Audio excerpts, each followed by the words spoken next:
Right, we seem to have ourselves a new battleground on the education front tonight. It's over religious instruction. Schools are coming under increasing pressure to either close their classes or move them outside of school hours after complaints from parents. Now, 4 schools are so far involved, with Milson School in Palmerston North today being the latest to shift theirs outside hours. The Human Rights Commission, they're also involved. They're receiving complaints from parents. So we're going to talk to those who want them gone shortly, but first, Dean Butler in the classroom with the kids. What is religion? Well, preaching and praying and stuff. If you decide to believe in God and if you don't. It's a hard word to explain. I have no idea. And so you have Bible class at your school. Yeah, we do have Bible classes. Do you have to go to that, or is it you can choose? You don't have to, because some people I know had to do like activities instead of doing what the rest of us were doing, instead of doing the Bible learning. Yeah. And is it a big deal if people don't go to Bible class or not? It's not a ginormous really. deal. It shouldn't matter if they're like religious or not. Just because they don't, or if they do, doesn't make them a bad person or anything. What do you think God's like? He's the man who created Earth. He mostly said it. Apparently he's like a spirit or something, like in the air. I've heard that before. And where does he live? Up in the clouds, probably. What do you know about Jesus? He's kind of like the person God sent down to earth to teach people about him, and yeah.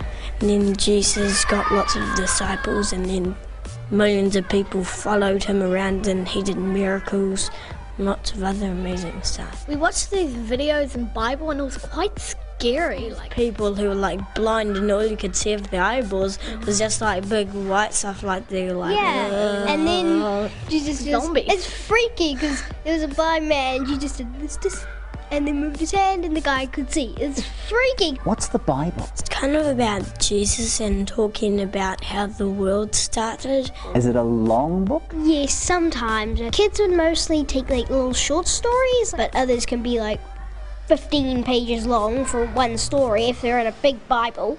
The really big books. And what stories do you like, the short ones or the long ones? Short. Is it a storybook, or is it like an instruction manual for life? I honestly don't know if it's true or not. Like people say it's true, but people don't. So like it's just on what you think. Are there better books than the Bible? Just better books like Geronimo Stilton, Gangster Granny. My dinosaur book. Diary of a Wimpy Kid. It's a bit different to the Bible.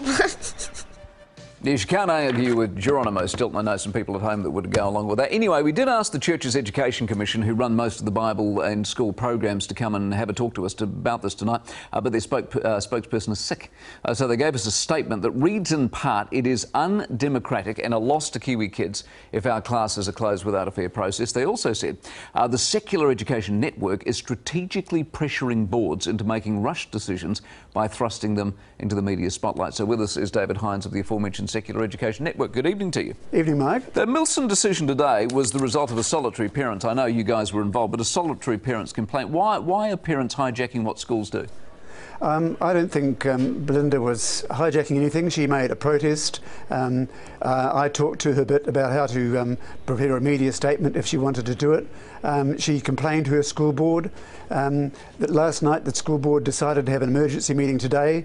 Belinda didn't even know about this, and the meeting decided to can it. So we didn't put any pressure on. We were just watching from the sidelines. Well, you're not watching from the sidelines. Why are you telling me as a parent what my kids' school can and can't do and pressuring them into doing something? Well, the only pressure that I can put on is to take stuff to the media, and I believe that's part of their democratic right. Parents have a right to say if they like Bible in schools. They have a right to say they don't, and I'm just helping those who want to make their case. I'm helping also people on the other side. I'm helping your program, amongst other things, to find talented staff on both sides of the issue. So I'm on the side of getting the information out in the public so it can be heard properly. Here's one of the great ironies of this to me. Part of religious study is about tolerance and kindness and love, and the irony here is spectacular, that because you don't like something, you don't want the rest of us to participate in that. Well, love does not mean letting other people walk over you. Bible in schools has been walking over people who are not evangelical Christians. Yeah, but they don't have to take part in it. It's not compulsory. It's not compulsory, but parents who opt their kids out sometimes have pressure put on them. In one case, there was cyberbullying from the Bible in Schools kids against the kids who opted out. It's a painful process for many people to be opted out of their class. The kid goes to the library and sits there, reads a book for an hour.